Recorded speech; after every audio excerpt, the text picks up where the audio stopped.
I feel so like, privileged, and just like I feel the weight of the responsibility of being a kid's role model for what a man is. Yeah. Because I have this kid looking up to me, and I am the daily example of a man in her formative years too. In her formative years. Yeah. And it's like, and so like the weight of that is not lost on me. Oh, and of course, so, I know that for sure. And so I'm very careful about a lot of the things that I do and the way that I show up every day, because towards her and towards me. Yeah, both, because she needs to know what a good partner looks like. So what does that mean to you? Like, what, for my friends out here who are saying like, look, you're right, like I care a lot about who I'm, especially with, I mean, honestly, it's not even about girls or boys, because if it's a son, it's shaping how he's going to treat his future girl, and then if it's a girl, it's gonna how she's gonna treat her future partner or seek out. So what does that mean for you when you're, because I know how you show me affection. I have really,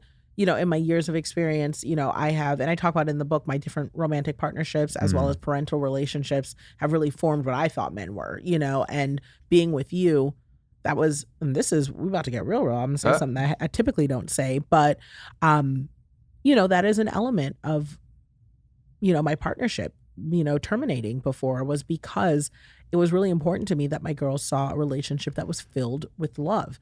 And we didn't have that, and I think that's something that I don't think he'll disagree with at all, is that we just did not have what I felt at least would be a great example for my daughters, particularly in their formative years, of a partnership. Yeah. And it's funny because you can tell that story. I can see it on your face, like of, a time that Allie called us out. Yeah. You can see it. That's exactly where my brain was going. Mm-hmm. Yeah. Cause it's funny, so Nicole and I were in a fight. I don't even remember what it was about. I have no idea what it was about, but we had a disagreement. Yeah. It was a little tense, and we weren't like, there wasn't a screaming match or anything, but it was something that we were stuck on. We were just stuck on, and we were just like a little, like, I'm not feeling you right now. Get up on my face. Like, yeah. And, and then I was just like, and the contrast to our norm is what the it's very affectionate and silly and all that stuff. And so I was just like, I had to go to work, and I was like, all right, I gotta go.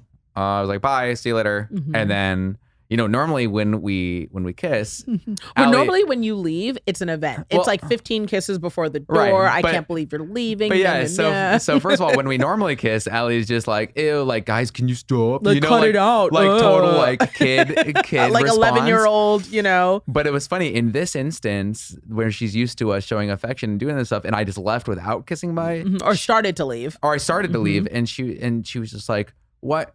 Was she like, what are you doing? You're not doing the smoochy smooth? She was not having it. She was like, like, cut it out. She was put off. And it was funny because, they are paying attention. They're paying attention. They're paying attention. And even though they're like, oh, that's gross, they love to see it because they like to see us happy. She said that to me the other day. We were getting onto the freeway, and she was like, Mom, I can tell that you and Alex really like each other. And I was like, oh. And she was like, yeah, she was like, at least you guys speak the same language, which, is the way that I put for her, contextualizing divorce. That, it's not that there's a bad person or good person or someone did something or didn't because she's a baby, and that is not her business, But, I've just told her, like, sometimes adults don't speak the same language. You got to find someone who communicates with you, the way that works for you. And so she was like, I can tell you guys speak the same language. And I was like, oh, really? How's that? And she was like, well, you and Dad weren't all smoochy, but man, you and Alex are smoochy all the time. And it's like, it's cute, but it also, gosh, if it doesn't register the importance of, like, I have so many friends, and some are listening right now who are like, girl, I cannot bring myself to date after that breakup, after that whatever, the dating pool is filled with pee. I'm not trying to do it. They're really not into it. But there also is something to be said for your kids being able to see you loved well. Like, that's part of it. It goes a long way, and that's the example of what to expect from your partner. So when she starts dating, like we talked about, she's going to know the things to look for. Absolutely. And she says that.